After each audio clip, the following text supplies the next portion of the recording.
It was a quiet night. The wind moved slowly through the trees. Birds were sleeping. The stars were shining above like small white lamps. Everything felt peaceful, but then a loud sound broke the silence. Boom. The sky lit up with red and blue. Fire, a strange object came falling from the stars. It moved like a ball of fire. Trees shook. Animals ran. The birds screamed and flew away. Then crash. Something very big had hit the deep forest. Not far from the crash, a young girl named Leia was sitting in her small wooden house. She lived alone now. Her grandmother, who taught her the art of healing, had passed away last year. Leia was brave and kind. She could heal wounds using herbs and special energy.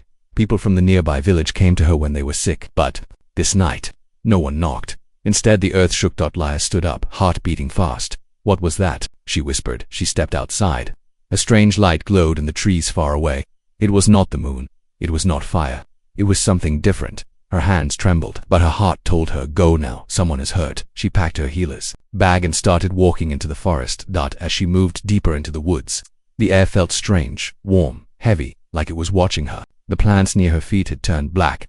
Birds were gone. Everything was quiet again. Too quiet. Then she saw it. A giant crater in the ground. Trees were broken like matchsticks. Smoke was rising. In the middle lay something huge and alive. Leia froze. It was a creature she had never seen before. It had silver blue scales, some glowing weakly. Its body was long and strong like a dragon, but its wings were not like any bird. They looked like glass with stars inside. Its eyes were closed. It was breathing, but slowly, in pain. She stepped closer. Its skin was burned in some places. Strange. Black veins were moving under its scales. Every breath it took made a small shockwave, but it was weak. Very weak. Suddenly its eyes opened, bright golden eyes, full of pain and fear. Leia couldn't move. Her mouth was dry. Her legs wanted to run, but the eyes were not angry. They were asking, begging, help. She didn't hear the voice. She felt it inside her mind. Her eyes widened. You can speak. The dragon didn't answer with words. Just one emotion entered her heart. Sickness trapped, please. Help. Leia's healer instincts woke up. She took slow steps forward. You're sick, she whispered. I can feel it. She reached for a herb bottle in her bag, but as she stepped near the ground under her, it turned black. A strange gas came from the dragon's wounds. Leia coughed and covered her nose. This is not normal, she said. This is alien. The dragon made a low sound like a sad song. It lowered its head. A thick green liquid leaked from its mouth. Leia's hand shook. Her mind said, run, but her heart said, stay. So she stayed. She took out a glowing herb and touched the dragon's neck. The scales felt cold, like metal. But when she placed the herb on the wound, flashed. A spark of light shot from the dragon into her fingers. She fell back, gasping. Her hands glowed for a second. Then the light faded. What was that? She looked at her palm. A strange mark appeared there, like a star with wings. It didn't hurt, but it felt alive. The dragon looked at her again. Their minds touched once more. Long sickness. Many years. No cure, only healer. Leia blinked. You came for help. The dragon blinked slowly. Yes. Leia sat beside the large body. She placed her hand gently on its chest. I don't know what you are, she whispered, but I can try. The wind moved again. The stars above seemed to listen. Somewhere far behind her, trees cracked. Something or someone was also coming, but Leia didn't know that yet. Right now, all she knew was this. A creature from the stars had fallen. It was dying, and she was its only hope. She heard a voice, but there was no sound. Leia opened her eyes. She was lying on the cold ground next to the huge alien dragon. The stars above had moved. Hours had passed. Her head felt heavy. Her fingers tingled. Then she remembered the mark, the touch, the light, and the voice. Inside her mind, she slowly sat up. The dragon was still lying there, weak, but watching her. Its golden eyes glowed faintly in the dark. No words came from its mouth, but again, do not fear. The voice touched her thoughts like a feather. Not loud, not deep, just present. Leia gasped. You're talking, but not with words. The dragon blinked once. Slowly Leia felt something again. Images, not clear pictures, but memories. Like dreams, remembered. Fire, screams, falling stars, a broken planet, a long journey through black space. She held her head.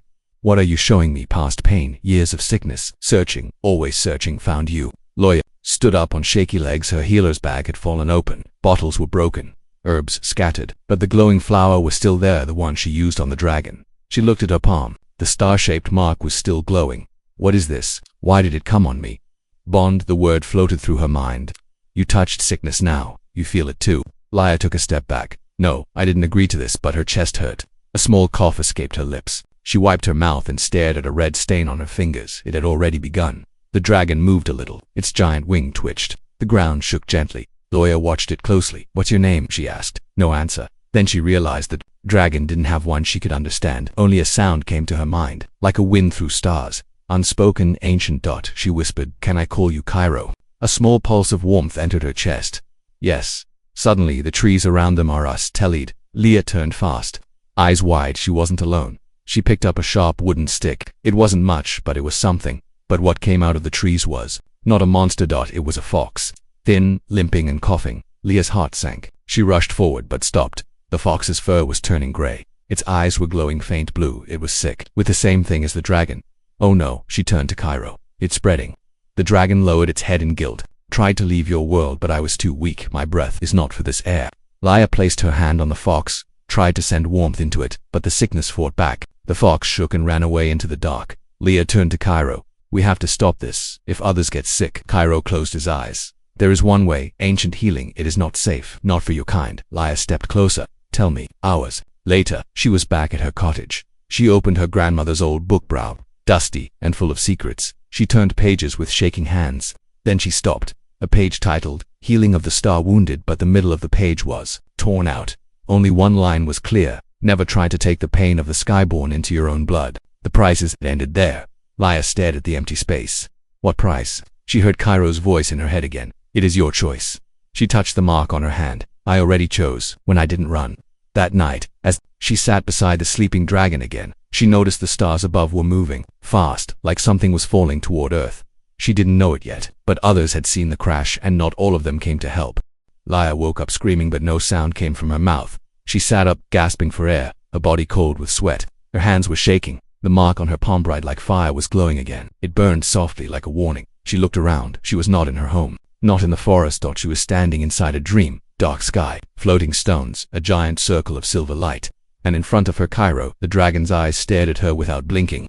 His wings were not broken here. He looked powerful, whole, even royal, but his voice was not gentle now. You must not try to heal me, Leah frowned. Why? You asked for help. Not like this. Not with your soul.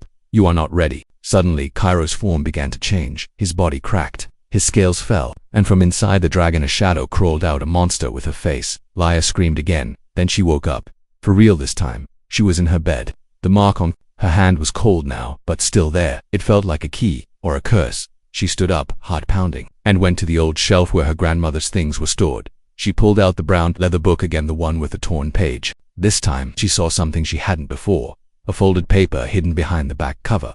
Her fingers opened it slowly. It was a note, written in her grandmother's soft handwriting. If you find this, it means the stars have touched your path. Healing what is not born of Earth is dangerous. Their pain is deeper, older. Their sickness does not live in the body, it lives in the memory. If you choose to heal, know this, you do not just take their pain, you become part of it. Leah read the words again and again. Memory sickness, a disease of the mind and heart.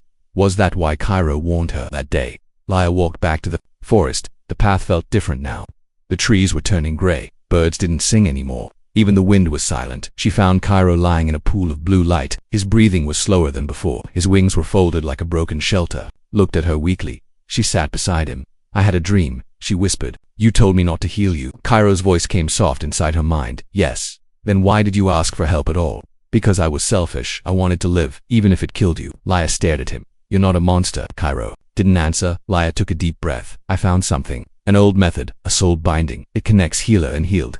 But it's dangerous. Cairo's eyes opened wider. He knew the word. He feared it. It will give you my sickness. All of it. Even my memories. The war. The death. The fall of my world. Leah touched her chest. Then show me. Let me choose. For a moment, nothing happened. Then Cairo leaned forward, gently placing his forehead against her hand. Light exploded between them. Not bright, not painful. Just ancient. Leah's eyes filled with images. Flames falling from the sky. Children with wings. A city made of sound. A queen who turned into dust, and Cairo once worshipped, now hunted. She fell back crying without tears, her mind spinning, but inside the chaos, she understood he wasn't just sick, he was carrying the grief of an entire world, and it was too heavy for one being. Leah wiped her eyes and stood. I will take half. Cairo looked confused. She smiled. You said you didn't want to kill me, then share it. Don't carry it alone. A long silence. Then Cairo bowed his head. A soft wind blew through the forest. The leaves turned green again just a little. But as they began the forbidden healing ritual, neither of them saw the eyes. Watching from the dark trees, a black armored figure, helmet shining with strange light, whispered into a device. Target found. Plague carrier is bonding with native healer. Send the hunters. Asterisk, it didn't fall. It hovered high above the forest, like a shadow without wings. The villagers thought it was a star at first, silent silver, beautiful. But then it stopped moving. It hung in the sky like it was watching. Then came the sound, not thunder, not wind, a deep hum, cold, mechanical, alive. And then something dropped from it, not a bomb. A being. Laya stood over Cairo, her hand glowing faintly. The soul bond had begun. She could feel his pain now, not in her body, but in her heart. Heavy, sharp and ancient. But something broke the moment. A sound in the sky, not a bird, not a plane. She turned and looked up, a silver dot above the trees, growing larger, closer. Leah's heart froze. Kair opened his eyes, wide. Panic. They found me. Who? She asked quickly. The ones who made me. The silver ship opened quietly. A figure dropped down, landing softly like a ghost on 2 feet. It wore black armor, smooth and faceless, with blue lights running down its arms. Laya stepped in front of Cairo. Stay behind me. Cairo didn't argue. He was too weak. The figure walked toward them slowly, like it wasn't in a hurry. Then it stopped. Its helmet clicked open. The face inside was human. A man, pale skin, no expression, but his eyes glowed faint blue dot like the sick fox, like the infected trees. Leah's breath caught. You're sick too. The man spoke, his voice flat and strange. No, I am cured. I am the next version. Leah frowned. What do you mean? He pointed at Cairo. He was the first version.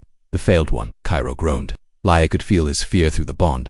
They used my sickness to build new life. The man raised his hand.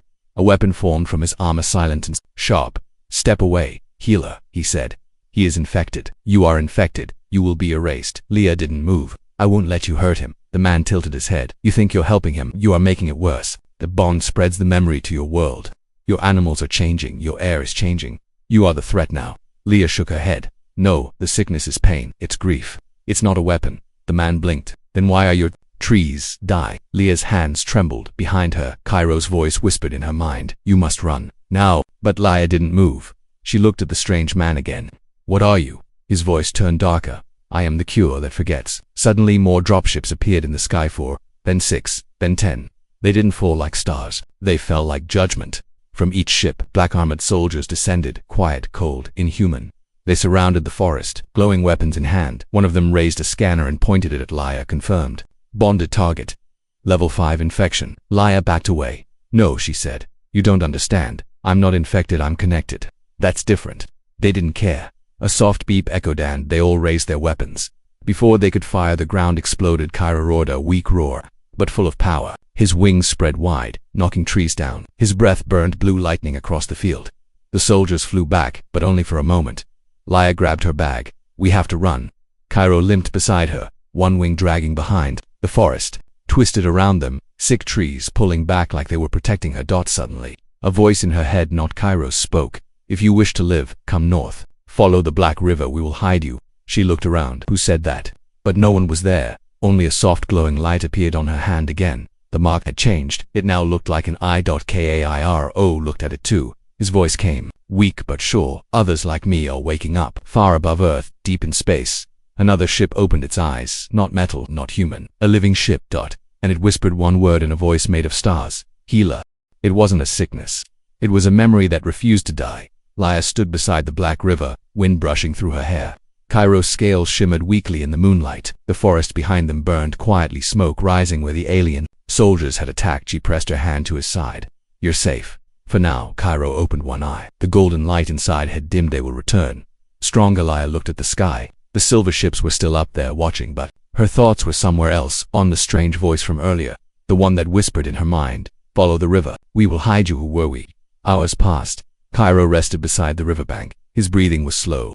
Laya kept watch, but her mind was spinning. The mark on her hand had changed again.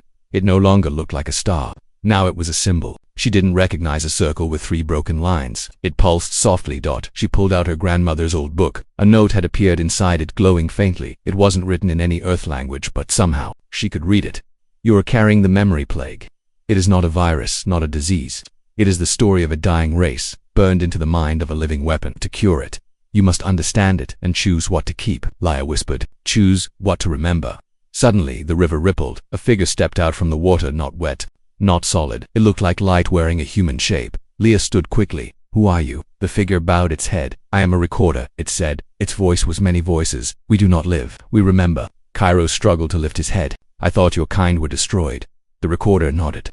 We were, but some memories stay even when the body dies. Leah took a step closer. Are you part of the plague? The recorder replied, no, the plague is the effect. The truth is the cause. And then the world around Leah changed. She didn't move, but everything around her shifted like a dream melting. She stood in a massive alien city, towers made of crystal, floating gardens in the sky, children with glowing skin flying between buildings. A voice echoed. Once Cairo's people ruled a world full of beauty and power, but they feared pain. They feared loss, so they built a weapon not to fight war, but to erase grief. A living creature that would carry their sadness, their guilt, their shame. Cairo. Leah turned and saw a younger version of him, smaller, alone in a glass room, his eyes full of fear.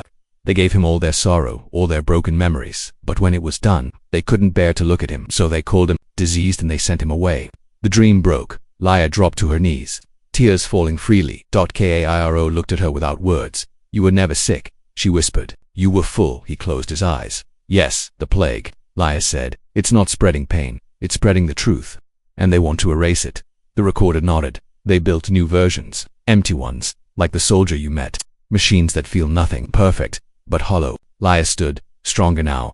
I won't let them erase you. Suddenly, the ground shook. A loud noise echoed through the valley. A huge ship landed nearby, slick and gold. Not like the others. The recorder said one last thing. There are others, like you, memory bonded. They are waking up now. Some will want to remember, some will want to forget. The war is not over. It is only beginning. From the golden ship, a woman stepped out. Her eyes were like mirrors. She looked at Leah and said, come with me if you want to save him. Leah hesitated, but something inside her already knew. This woman was not here to fight. She was here to reveal everything. He was flying, but only in his mind. In the real world, Cairo's body could not move. His wings were broken. His breath was short. His heart was slow. But in the space inside his mind, the place full of memories, he flew again. He saw the stars. He saw his people. He saw their faces when they gave him the gift. And the curse, and then he saw her. Leah, the only being who ever touched him without fear. He felt her pain through the bond. She was close, still fighting for him, still believing he could be more than a monster. But he didn't have much time left. One breath, maybe two. He closed his eyes and whispered inside her mind, let me go. Leah heard his voice like a whisper, inside her chest. She sat beside him, holding his giant clawed hand. His scales were dim, his breathing thin like paper. The golden ship waited nearby, but she had not moved.